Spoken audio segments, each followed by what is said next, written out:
but we will be recording the meeting for those that are unable to join us or pop in late. They can maybe go back and review the recording. So maybe we'll get started.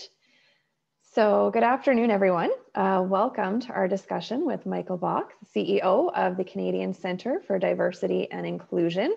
I'm Nicole Shepard. I'm the Manager of Policy and Partnerships with the Regina Chamber. I would like to start off this afternoon by acknowledging the Indigenous peoples of all the lands that we're gathered on virtually today. The Regina and District Chamber of Commerce is situated in Treaty 4 territory, which is the traditional territory of the Cree, Saulteaux, Dakota, Lakota, and Nakota. We also acknowledge the traditional homeland of the Métis and honor their contributions. We respect and honor the treaties that were made on all territories and are committed to move forward in partnership with Indigenous nations in the spirit of reconciliation and collaboration. I would also like to just take a quick moment to thank our sponsors for today's event: TD Bank, Creative Options of Regina, TC Energy, Midgard, Bromwich and Smith, and Buckingham Security. Thank you very much for your continued support. Because of you, we're able to continue to hold these events and share really valuable information.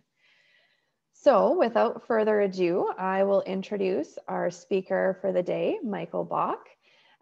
Michael is the CEO of the Canadian Centre for Diversity and Inclusion, an organization that he founded in 2012 with the mandate of helping to educate Canadians on the value of diversity and inclusion. CCDI operates in 18 cities across Canada as well as around the world, helping employers create inclusive workplaces. Prior to founding CCDI, he was the National Director of Diversity, Equity and Inclusion for KPMG in Canada, a role that he created and held for 7 years. Additionally, Michael completed a 2.5-year secondment as the Deputy Chief Diversity Officer for KPMG International. During his tenure, KPMG received several prestigious diversity-related awards, including being named one of Canada's top employers for diversity and one of Canada's best employers for new Canadians. Michael has a postgraduate certificate in diversity management from Cornell University and also holds the Cornell Certified Diversity Professional Advanced Practitioner designation. We are honored to have him with us today. Welcome, Michael. I'm going to turn it over to you. Thanks very much, Nicole, and hello, everyone. It is a treat to be able to be with you today. I would personally love to be there in person, but this pesky pandemic is still going on. So maybe the next book, which is coming out next year, I will come and be there in person. So it's a real pleasure. I'm going to be doing a presentation for about 40 minutes, give or take, and then more than happy to answer any questions that you may have about anything I talk about or anything around diversity and inclusion in general. That's pretty much where my knowledge stops. So if you want to know about hockey, I am not your guy. So let's dive in. My personal pronouns, just so you're all aware, are he, him, his. You've heard a little bit about me. I've been working in this field for 15 years. So I've seen a few things, I've learned a few things, and hopefully I can share some of that with you today. I did write a book. It's called Birds of All Feathers, Doing Diversity and Inclusion Right. It's available wherever you buy books, as long as they're selling mine, or you can go to my website at michaelbach.com and click on the books. Why am I mentioning this other than to fill my highly inflated ego? Is about today's presentation is about one chapter in the book, chapter 4. It's called The Right Way to Do Diversity. Don't worry, you don't have to have read it. If you have read it, you're a little ahead of the game, but I will be giving you more than enough context here that you'll understand what we're talking about. So how do you do diversity and inclusion right? I get asked this question quite a bit, and there are a lot of ways that you can do diversity wrong, but that's more about specific actions, like I talk about in the book. The truth of the matter is, I probably don't get asked this question enough. How do you do it right? Because most employers start in the middle. they'll call me up and they'll say, oh, we need unconscious bias training. And I'll say, great, why? How did you come to the point in understanding that you needed unconscious bias training? Oftentimes, they have just heard about unconscious bias training and they think, oh, that sounds like something we could use. They don't take time to plan. And as the saying goes, if you fail to plan, you plan to fail. If diversity and inclusion is such a priority for organizations, why isn't there a plan? So after 15 years of working in the diversity and inclusion space, I've come up with a 6-step process that I believe to be leading practice in the areas of diversity and inclusion. I call it leading practice instead of best practice because I think suggesting that it's best is a bit arrogant, and it also suggests that there's nothing better. But the process I'm going to outline seems to work consistently no matter what organization you're in. Large or small, private or public, local or national. I really believe that you can't skip a step, that each step is integral to ensuring you're successful on your diversity and inclusion journey. So no matter where you and your organization are on your journey around diversity and inclusion, there's something for you to learn in this presentation. I'm going to go through each step in detail. And then, as I said, I'll be happy to answer any questions you might have. So let's get into the first step.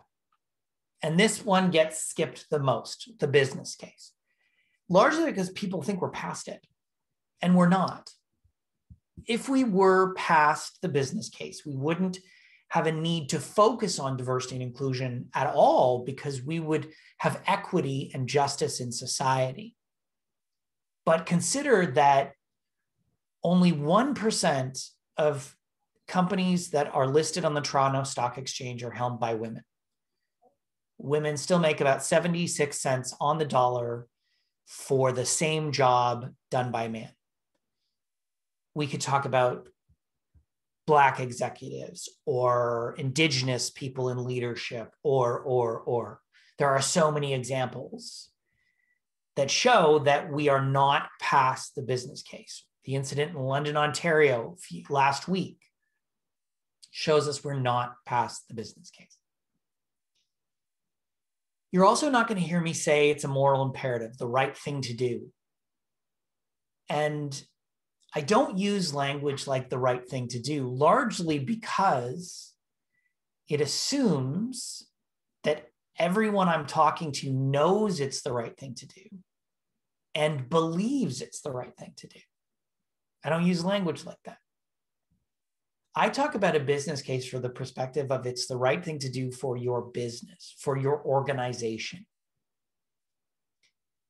And the goal with a business case exercise is to articulate the why question. Why is your organization focused on D&I? Why does it matter? Why are you spending money on it? Why are you committing resources to it? Why is this an imperative for the success of your organization? And you have to have a concrete answer to this question. And I would argue that I could come into any one of your organizations and I could articulate your business case for you very quickly, because there is a business case for every single organization in this country to have a focus on diversity and inclusion. So what does a business case look like? Well, there's a free resource on our website at ccdi.ca. It's called Locking in Your Leadership, the Toolkit for Developing the Ironclad Business Case for D&I. It's totally free. Welcome to check it out. But when you think about the business case, there are 5 key potential areas of focus or components. Think of them as legs of a chair. So first is the obvious one. It's your people. It's who you hire, who you fire, who you retain, who you promote. That tends to be where most organizations start around diversity and inclusion. But in just focusing on people, it's a bit limiting. Next is your customers. And every organization has a customer in some way, shape, or form. The City of Regina's customer is the residents of the City of Regina. The customer of a hospital is its patients. The customer of U of R is the students. Every organization has a customer in some way, shape, or form. The Regina Chamber of Commerce, the customer is its members. And focusing on the customer is about understanding who the customer is, understanding the customer's needs. Third is your brand. And your brand is not just about your logo. Your brand is about how you are perceived in the market. And that feeds into your people and your customers. How are you perceived as an organization as it relates to diversity and inclusion? Do you have a good reputation or a bad reputation? Now, there's two other pillars, specifically your suppliers and compliance. And I don't talk about these too often. For one, compliance is compliance. It's not optional. You don't have a choice in the matter. If you are being compliant with a piece of legislation, let's say the Employment Equity Act here in Canada, and that's all you're doing, that's not diversity and inclusion, that's compliance. Suppliers is a very advanced conversation. And arguably, we have very few employers in this country that are really doing supplier diversity well. So I'm going to take them off, and I'm just going to talk about these three things. Again, your people. Who do you hire? Who do you fire? Who do you retain? Who do you promote? When it comes to people, you should be looking at the available talent. So who do you have in your organization? And then who do you have available to hire? Now, obviously, if you're a hospital, you're not necessarily going to hire everyone walking the streets of Regina. So it's important to make sure that you are looking at a relevant comparison around your people, as opposed to saying, well, such and such percentage of the City of Regina are people of color, and therefore that's the percentage that we should have. That's not really the case. Your customers, like I talked about, it's who you're doing business with, whatever that is. And do you understand the needs of your customer? Do you understand the needs of Indigenous peoples as it relates to providing your services? Do you understand the needs of the LGBTQ2+ communities? And are you missing out on a community? From a for-profit perspective, it may be an opportunity that you're missing out on. Maybe you don't have customers in the Indigenous communities. Well, Saskatchewan has a pretty high population of Indigenous peoples per capita. From a nonprofit perspective, you may be missing out on providing services equitably to different groups. Third is your brand. Again, it's about how you're known. So if you Google your organization's name and say LGBT or Indigenous or diversity, whatever the group is, what do you find? Do you find that you have a good reputation, a bad reputation, or no reputation? Your brand connects back to your people and your customers because it's about who's going to come work for you and who's going to buy your services. A few things to consider with your business case. Keep it short and simple. People have the attention span of goldfish. So a page, 2 pages at most. If it's longer than that, you've lost them. Think of this as the sort of litmus guide. You want to hand it to someone and say, here's why we're doing this. You want to post it on your website, either internally or externally, to say, this is why this is so important. Make it organization specific. It needs to speak the language of your organization. I could give you examples of business cases, but if it doesn't speak the language of your organization, it's not going to resonate. Lastly, make sure that your business case is reinforced with data, research, and facts. You don't want to have statements like, well, it's the right thing to do, or grandiose statements that aren't backed up in fact. You're proving a point, potentially to a group of people that don't want to believe what you're trying to prove. So make sure that you've got your facts straight. The second step is an assessment. You got your business case. Now you need to know what the problem is. What are you trying to solve for? How do you know that there's an issue? You do an assessment. And assessments can take lots of different forms. They can be small, they can be large, but there's some things that you might want to consider including in them. First, leadership assessments, understanding where your leaders are on issues around diversity and inclusion. Demographics, who are your current people, your current workforce? Who are your current customers? What do they look like? What communities do they come from? You can do an inclusion survey, and that can be with your people internally. It can also be with your customers to understand how you are working as an organization, how inclusive you are as an organization, if people feel like they matter in your organization. You can do a maturity analysis. And this is looking at your organization in comparison to leading practice and leading indicators around diversity and inclusion. And last but not least is a competitor analysis. For some people, this doesn't matter. For others, it does. But what are your competitors doing in this space? And are you leading or lagging? Like I said, assessments can be really big and they can be complicated. They can take a long time, or they can be really small and simple. It's up to you.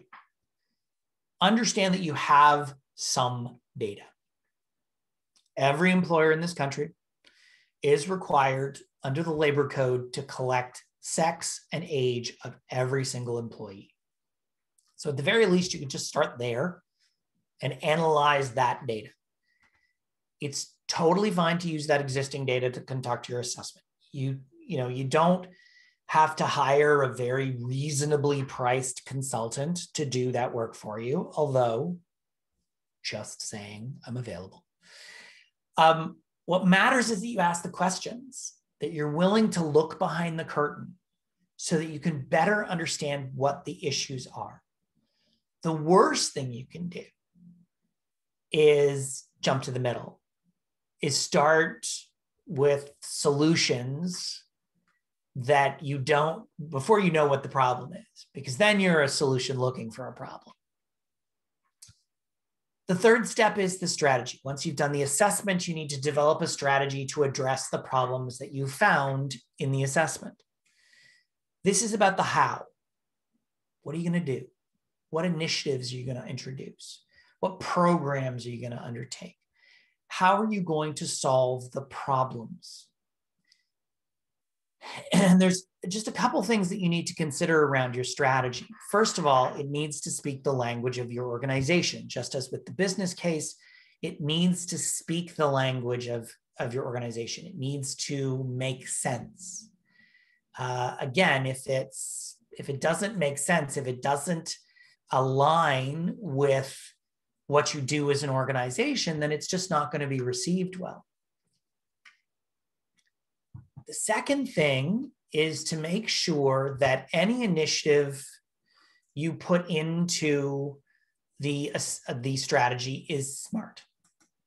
Specific, measurable, actionable, realistic, and timely. And I'm sure you've all seen this in various forms over the years, but this is really critical, is to make sure that you are setting yourself up for success. Again, there's a guide that we have on our website. It's called Locking in Your Leadership Toolkit for Developing a Diversity and Inclusion Strategy. It's available free. Please do check it out, ccdi.ca.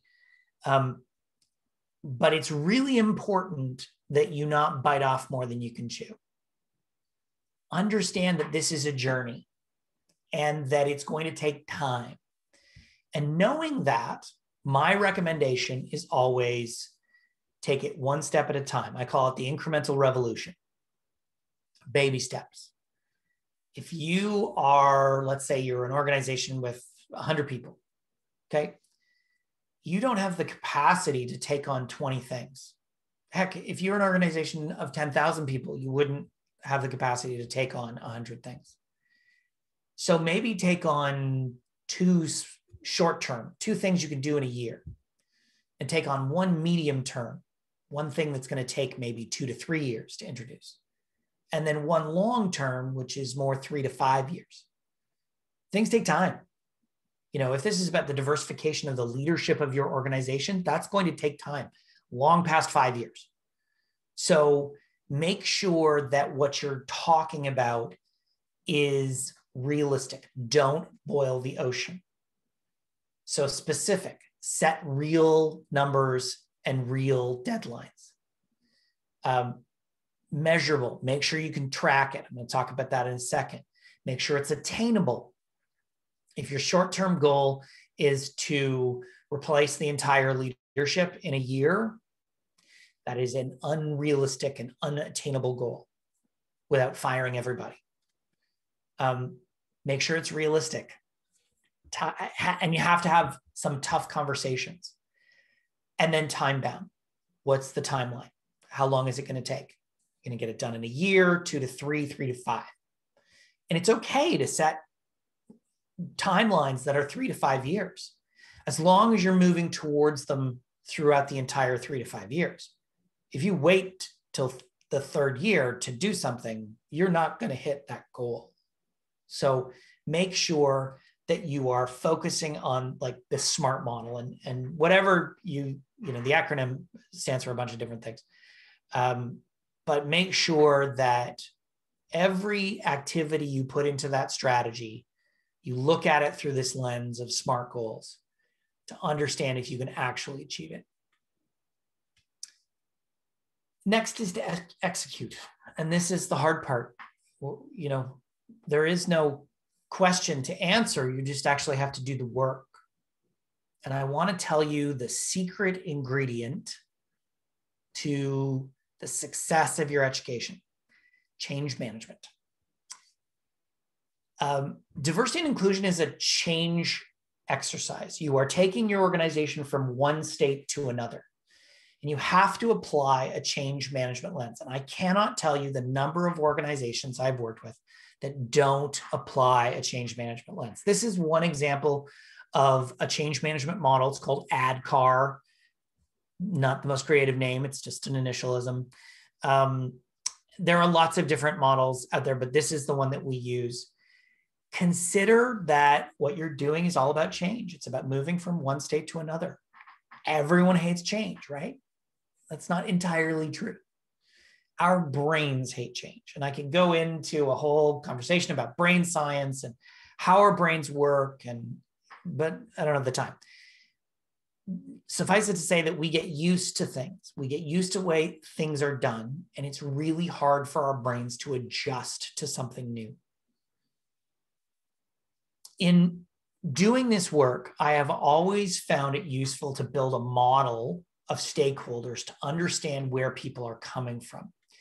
And I use this model. It was introduced to me at KPMG, but it's originally from a program called Leading with Passion and Courage by Johnson Smith International. And it really helps us understand where a person is coming from as it relates to the change that you're trying to introduce. So I'm going to go through each of them from left to right. We start with our fighters. These are people who are actively fighting against you. They disagree with whatever you're proposing, and they are actively fighting to make sure it doesn't happen. Then we get to your foes. These are people who are against the change, but they're not fighting. They're just not adapting to the change. They're not giving in. They're not actively working against you, but at the same time, they're not helping you. Then we get to our fence sitters, and they are exactly what they sound like. They are sitting on the fence. They don't see the benefit to them, but they also don't see the price to them. They just kind of go, it doesn't really include me. Then we get our friends, and these people who believe in the change, but they're not actually helping you with the change. They say, it's a great thing, we should do that. But then they don't do anything to actually affect the change. And then last but not least is our family. And these are people who have completely bought into the change that you're trying to introduce. They care, they're working with you to affect the change. building out these profiles as part of your execution plan is a really effective way to make things happen, because it helps you understand where a person may be coming from. And sometimes I've worked in different situations where we actually give these people names. So our fighter will be so-and-so, and we build out a profile and we come up with a picture and really just get into the mindset of that person to understand where they're coming from. Why are they objecting? Why are they fighting? Is the person a fence sitter? Meaning that they're neutral to the entire thing and that it doesn't impact them. So how are we going to move our fence sitter along? And they are the easiest to sway because, of course, they're sitting on a fence, so they could just topple. There's my analogy. We want them to topple towards friends. Are they a fighter in that they're fighting against the change? And how are you going to get them to stop fighting the change? Because that's the first step. We move them from fighter to foe. They don't have to agree with it, but they need to stop fighting it. Consider each and figure out how you can move people along with the ultimate goal of getting them to family. We want to get everybody to family, that they understand the value of the change.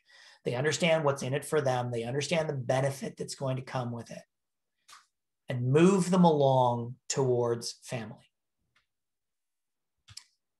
Step 5 is measurement. And I mentioned that I was going to talk about measurement, and I talk about it separately because it's so important. How are you going to know if you're successful? I always use the analogy of a chocolate bar, mainly because I have a bit of a sweet tooth. But if you think about Mars as an example, not the planet, the chocolate bar company. And let's say that Mars decides to put out a blueberry Mars bar, which I think sounds delicious. In advance, they're going to do a whole bunch of research and development. They're going to test products. They're going to, have focus groups and market research. And then they're going to put the product on the line, and they are going to measure it within an inch of its life to understand if it's a successful product. And I would say that that's the same case for any sort of diversity and inclusion initiative, is you need to understand if you've been successful. The measurements don't have to be complicated. Consider what data you already have, and then use that to measure your success. Don't ask for data or create reports that won't yet use. You don't want to be creating all sorts of fancy reports that sit on a shelf. It's a make work project. This measurement is so important that I actually have a chapter in the book on it. Because if you don't know if you've been successful, how do you know if you need to keep changing? There's a few different things I want to talk about around measurement. First is measuring diversity. So specifically the demographics overall of who your people are. And that can be who you hire, or it can be your customer as well. So you can measure both of those demographics. But I think it's also important to dig deeper on that. So it's not just about who you have in the organization, but think about the demographics of applicants in your talent attraction process. Who's applying to jobs? And is it reflective of the available talent? Or is there a gap? If you don't have anybody applying to your jobs who's Indigenous, that's maybe a problem. Why not? I said it's maybe a problem. It's not definitely a problem. It's maybe a problem. You need to understand what the available talent is, what the block is. You can look at demographics and performance ratings. So is there a difference? Or are people treated equitably? Do you see higher ratings going to men versus women? Then you can look at demographics and promotions. Similarly, you're looking for a difference. Are women being promoted at the same rate as men? If not, why not? It's not necessarily looking like, oh, this is terrible. It's just to say, if not, why not? What's the barrier? Then there's demographics and pay. This would be called a pay equity audit, to understand if people are being paid fairly and equitably for the same job. So if you have two people who are, let's say sales managers, One's a woman, one's a man. Are they being paid equitably? Assuming that they're doing an equitable job. It's not just, oh, we have to pay women the same as men. It's that we have to pay women the same as men for doing the same job at the same level. So there's all sorts of complication in here. Data doesn't lie. It's just numbers. Either there's a gap or there isn't. You may not like the numbers, but not liking the numbers doesn't make them go away. If there's a gap in your data, you can and arguably should do something about it, because it means that you as an employer are missing out on something. Next is measuring inclusion. And there are different ways to get a sense of how inclusive your organization is. First is inclusion or engagement surveys. They are two different things, just to be clear. Engagement surveys are about measuring the engagement of your people. Inclusion surveys are about measuring how inclusive people feel your organization is. The important thing with inclusion or engagement surveys is to look at them through a demographic lens. Understand if each group is experiencing the organization in the same way. So I'll give you an example. Let's say you've got a question on your survey and it says, I'm valued at work. Random question, I'm valued at work. And let's say, for sake of argument, that you get an 80% positive sentiment on that question. So 80% of your respondents said strongly agree or agree. Great, you think fantastic. And let's assume, for sake of argument in this example, that 50% of your people are women and 50% of your men, using binary sex as our definer here. Okay. And then you break that question, I am valued at work, down by sex. And you find that men are at 95% and women are at 65%. That's a big problem. It's a 30% difference between groups. And again, in my example, it's 50-50 men and women. That's why you have to break these surveys down by demographics, because if you don't, it potentially is masking an issue that you didn't know was there. You can also do focus groups with specific demographic groups. So focus groups with women, with Indigenous people, people with disabilities, et cetera, to understand how they're feeling about their experience in the organization. And last, one-on-one interviews. Similar to focus groups, you can do one-on-one interviews to engage people and really dig in and understand how they're feeling about their time in the organization. There are other things that you can consider as it relates to your inclusiveness and your maturity. Like I said, measurement of initiatives. Each activity needs to have a measurement with it. How will you know if you've been successful? And they don't need to be that complicated. Let's say you're rolling out e-learning to all of your people in the organization. Your measurement can be as simple as completion rate. How many people participated? That's a number. And that way, if you've only got 30% participation rate, you know what you're working towards. You know you're trying to get towards the infamous 100%. But you need to have some form of measurement on every initiative in your strategy. You can conduct a maturity assessment. Maturity assessments basically determine where you fit as it relates to leading and lagging indicators. And there's something called the Global Diversity, Equity, and Inclusion Benchmarks, or GDEIB. You can Google it. It's a free resource. And it has been vetted, 20 years, I think, by diversity and inclusion practitioners like myself to better understand what are the leading indicators, what will really help you work towards an inclusive work environment. You can do some industry benchmarking. Again, this is some organizations are really big into it. They want to know what their competitors are doing. Some don't care at all. So it's really up to you if this matters to you. But it is a way of understanding if you are at the head of the pack or at the back. And last is return on investment.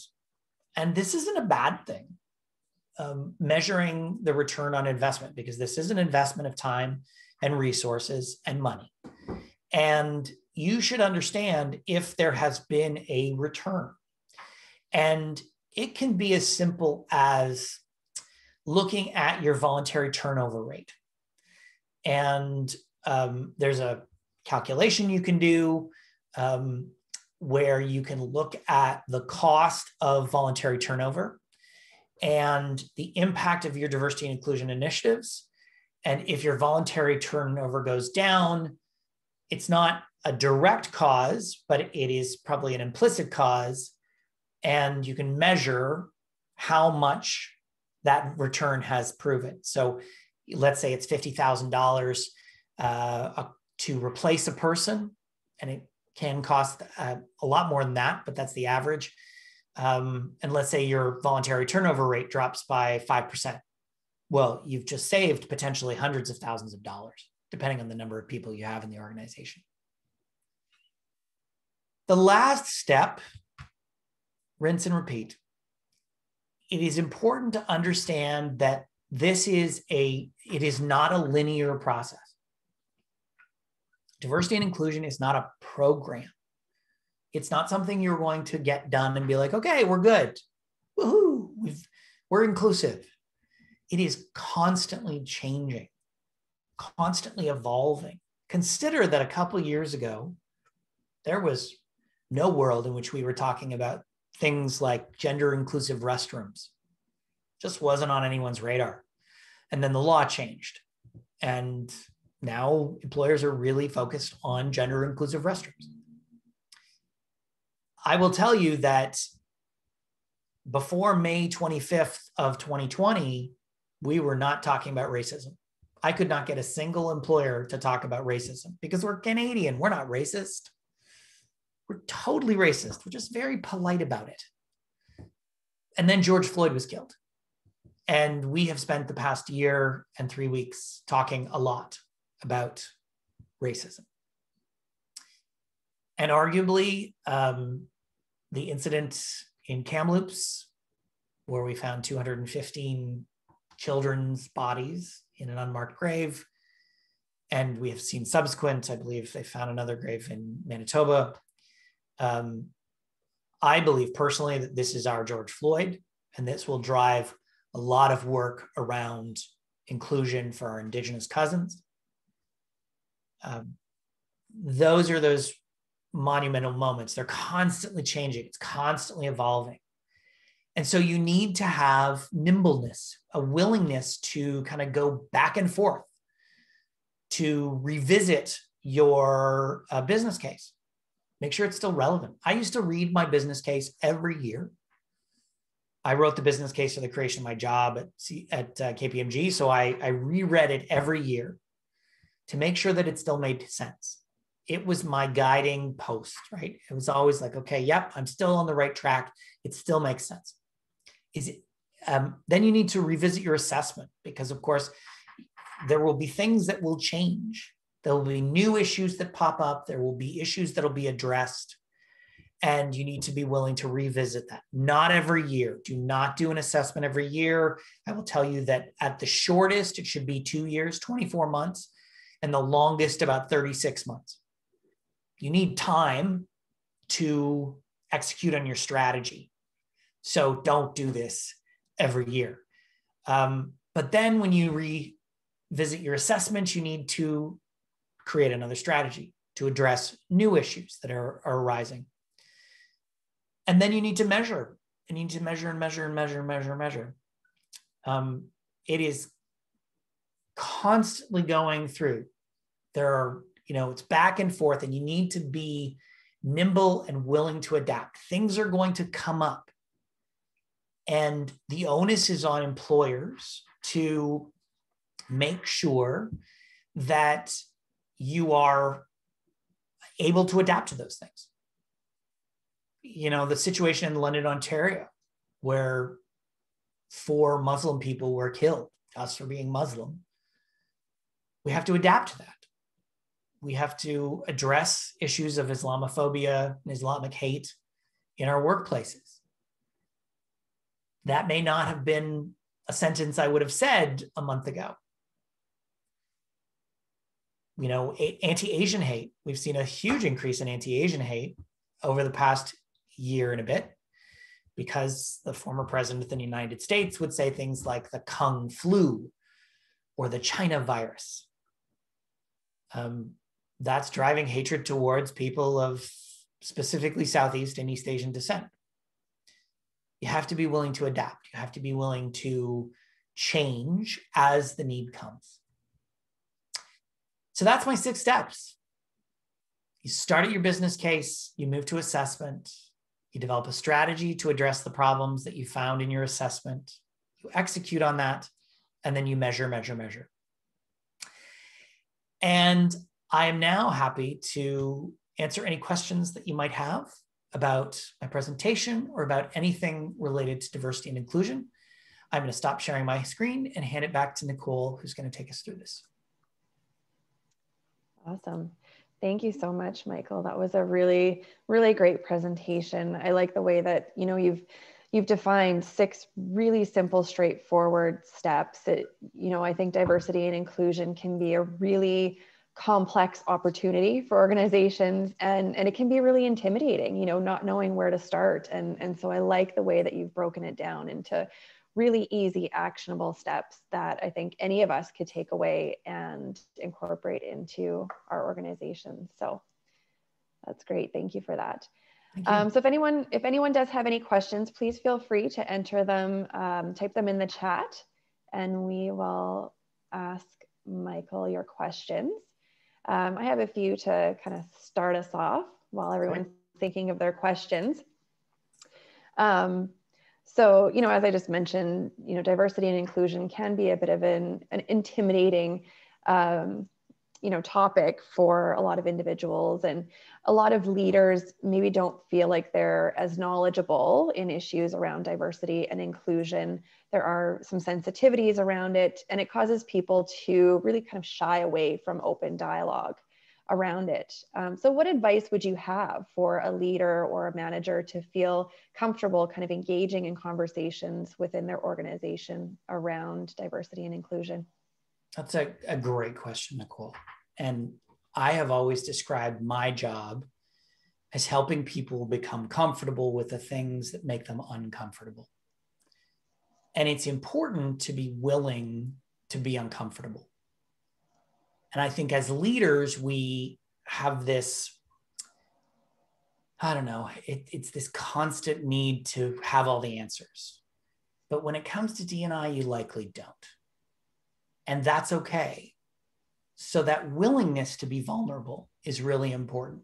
To say, you know what, I don't have all the answers. And I'm going to make mistakes. And you are. And that's okay too. You have to become, the only way you can become comfortable with the things that make you uncomfortable is to expose yourself to them, is to have a conversation with a person of Muslim faith or a person who's Black to better understand their situation.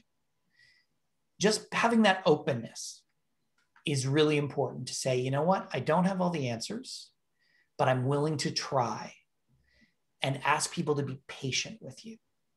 The reality is, if you do nothing, nothing will occur. It's like me and the gym. Just having the gym membership apparently is not enough.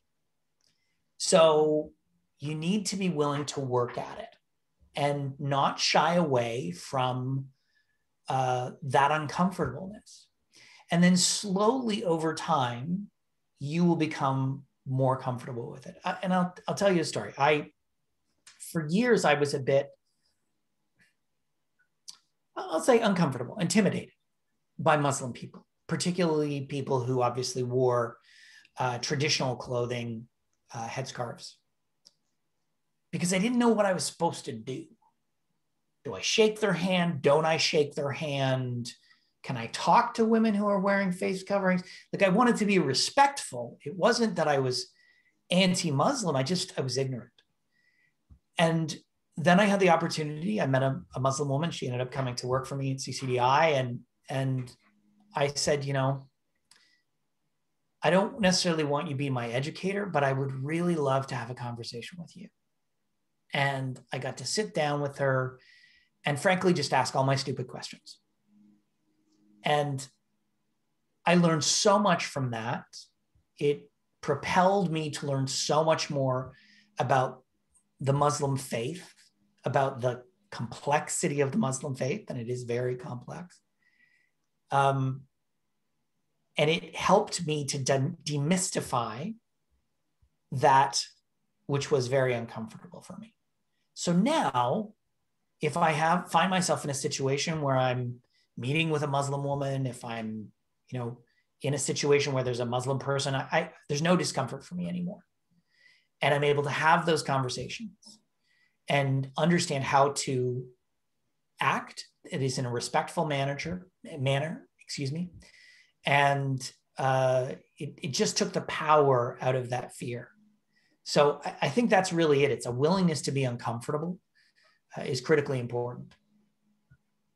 Yeah, absolutely. No, that makes complete sense. Thank you for that. So you talked, a lot about measurement and the importance of measurement to see, how we're making a change. And I completely agree. I love measures. Some people and some organizations aren't patient to start seeing that needle really moving. Because diversity and inclusion it's a massive change in an organization. It takes a lot of time, as you mentioned. Are there ways of understanding the impacts that the initiatives and strategies are having in the shorter term while an organization or individual kind of waits for some of those lagging measures to start to move? Yeah, it's a great question, and it's a really because I've seen lots of employers who want to see everything done yesterday. Yeah. And that's great, just entirely unrealistic. Things take time. And it's why I always recommend with your strategy, making sure that you're focused on short, medium, and long-term initiatives at the same time. So your short-term ones take less than a year, but they also tend to be the ones that are most visible. So maybe your short-term goal is to add a section on your website about your commitment to diversity and inclusion. It doesn't take that long to do, but it's a visible thing that you can go, look, we're making progress. Thinking about things like your leadership team, that's going to take a long time. And so you can't necessarily say that's our only measure, because it might take 10, 12, 15, 20 years, depending on how old people are, depending on what your turnover rates are. And you can make sure you're putting in place systems to ensure, as an example, a development program for people from different communities so that you have a very diverse pipeline of talent for those senior leadership positions. Because if you don't have a pipeline of talent, you don't have people who are going to step into those roles. But understanding that it is going to take longer. So you do some things that are smaller, easier, they're more showy, and then other things that can take a longer time so that you can see progress. But if you just focused on the leadership development piece, which is going to take years to bear fruit, then a lot of people are going to be like, well, you're not doing anything on diversity, even though you are. And people, of course, have no patience and they'll get kind of upset by it. So you need to make sure you're doing lots of different things. And by lots, I mean, 2 to 3 small, 1 medium, 1 large, just to make sure you're successful. If you're, it's one thing if you're like TD Bank and you've got 80,000 employees and a team of 15 on your diversity and inclusion team, that's great. You can do a lot more in a shorter period of time. But if you've got 1 HR person in your organization, if you're, 50 people and you don't have the resources, it's going to take you longer to do things. So I think it's important to pick those things that some are easier to get done, some take longer, so that people see the action. And I think the other thing I would say, Nicole, and this is kind of the secret ingredient, is just communicate about it. Yeah. Communicate. Mm-hmm. Talk about about the things you're doing. Educate people. I used to do these monthly email blasts when I was at KPMG. They were short. They were, a couple paragraphs long, but I would use them as an opportunity to educate people on whatever, big holiday was coming up. So I remember doing one about Christmas, and I focused on the Christmas tree. What's the history of the Christmas tree?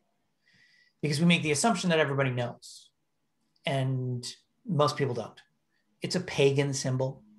And because I kept sending out these monthly emails, people had it visible. There was always this something new about diversity and inclusion. And that started to really change people's behavior. Yeah, absolutely. No, that makes total sense. Having it at the forefront, because it's one of those things that, great if you have a strategy and it just goes and sits on a shelf somewhere. It needs to be, at the forefront and in people's faces, really, so that they stay mindful of it. Absolutely. So we have a question from the group here. So Pauline said, thank you, Michael. It's wonderful to see you and hear your expertise on D&I. Can you share your insights on how to address diversity fatigue? Oh, best question. And it's interesting, and I'm guessing that's my friend Pauline from Regina. Although there might be two Paulines in Regina, who knows? It is my friend Pauline from Regina. Hi, Pauline. This is an interesting one because we have been, over the past year, particularly people who are either working full or part-time in diversity and inclusion, people who are on committees, that sort of thing, we're experiencing a lot of burnout.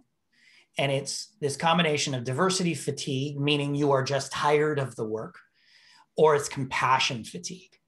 And there's some great articles about compassion fatigue out there because we have been seeing since arguably before this, but May 25th of 2020 was the kickoff of like brutal compassion fatigue season because it was just constant. And because we're in a pandemic, we can't disconnect our brains necessarily. We're not taking as much vacation, all those things. So I would say really important is to take time for yourself, very individually. Make sure you're taking your vacations, go up to a cabin, go for a walk, do whatever. You need to, as an individual, you need to really mentally be in the game. And to do that, you need to disconnect from it on a regular basis. As organizations, I think it's important to take breaks from this work. And it sort of peaks and valleys. If you constantly stay up here, you're going to collapse. But if you kind of do this up and down where there's, okay, this massive project that we're rolling out, and then we're quiet for a couple months.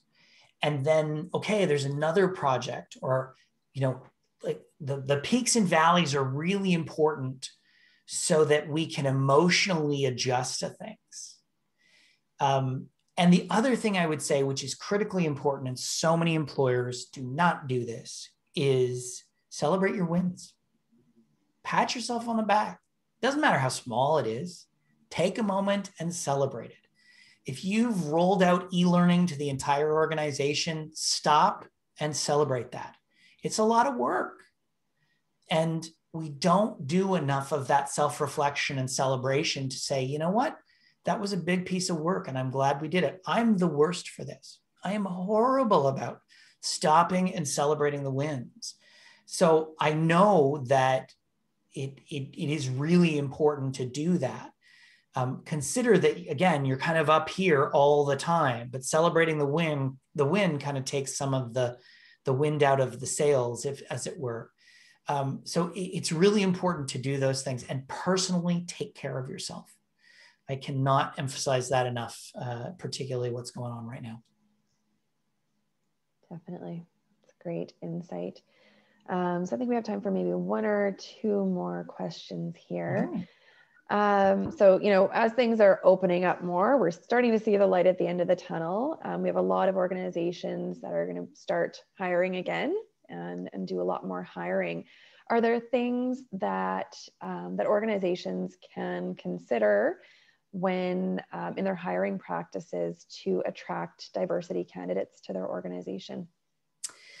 So I think there's a couple things I would comment on that. I would say that, first of all, you need to make sure your process is as free of bias as you can get it. You're not going to have a completely bias-free process. That doesn't exist.